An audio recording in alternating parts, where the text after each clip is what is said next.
যে 5ই আগস্টের পূর্বে সেই যে স্বৈরাচার যারা জনগণের ভোটের অধিকার, কথা বলার অধিকার কেড়ে নিয়েছিল, তারা যেই ভাষায় কথা বলতো জনগণকে, বিভিন্ন বাংলাদেশের সম্মানে গুণী মানী ব্যক্তিকে যেভাবে অপদস্থ করত, যেভাবে মানুষকে তারা ছোট করত, নিশ্চয়ই 5ই আগস্টে তাদের পালিয়ে যাবার পরে এই রীতি নিশ্চয়ই বন্ধ হয়ে গিয়েছে।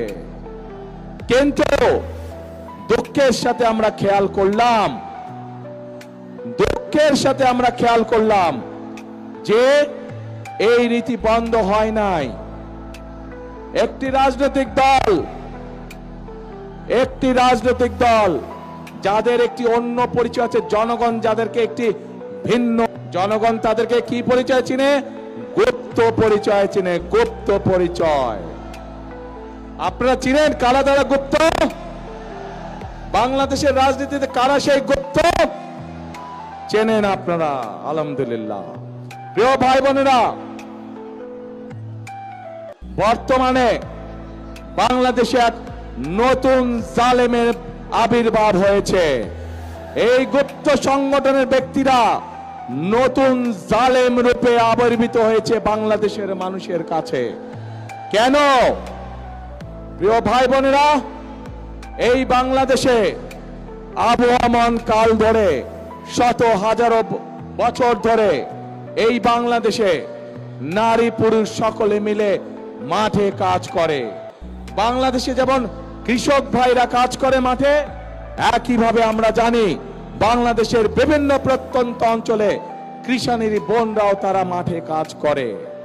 প্রিয় ভাই বোনেরা, শুধু মাঠেই নয়, বিভিন্ন কল কারখানায় আমরা দেখেছি আমাদের মায়েরা, আমাদের বোনেরা, আমাদের নারীরা তারা পুরুষের পাশাপাশি কাঁধে কাঁধ মিলিয়ে কাজ করে। তারা যে গার্মেন্ট শিল্প নিয়ে সমগ্র পৃথিবীতে আমরা গৌরব বোধ করি, সেই গার্মেন্ট শিল্প টিকিয়ে রেখেছে এই দেশের নারী সমাজ, এই দেশের মা বোনেরা।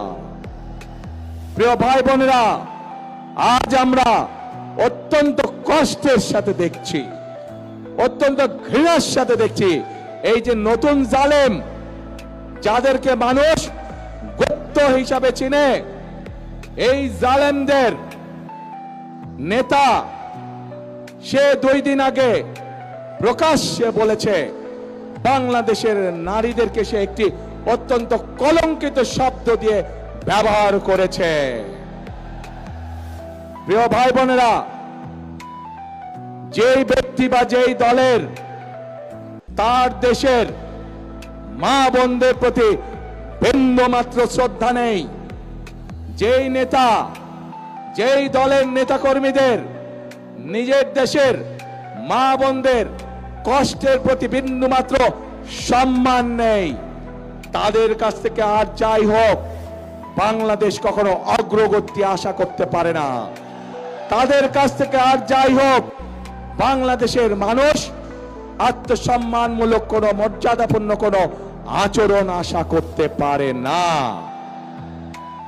প্রিয় ভাই বোনেরা, এই জালেমদের একটি কথাই শুধু বললাম আমি আপনাদেরকে, আমরা শব্দ নয় সত্য বলি, আমরা গুজব নয় খবর দেই, সদা জাগ্রত আমাদের চোখ, খবর আগে, সত্য সবার আগে।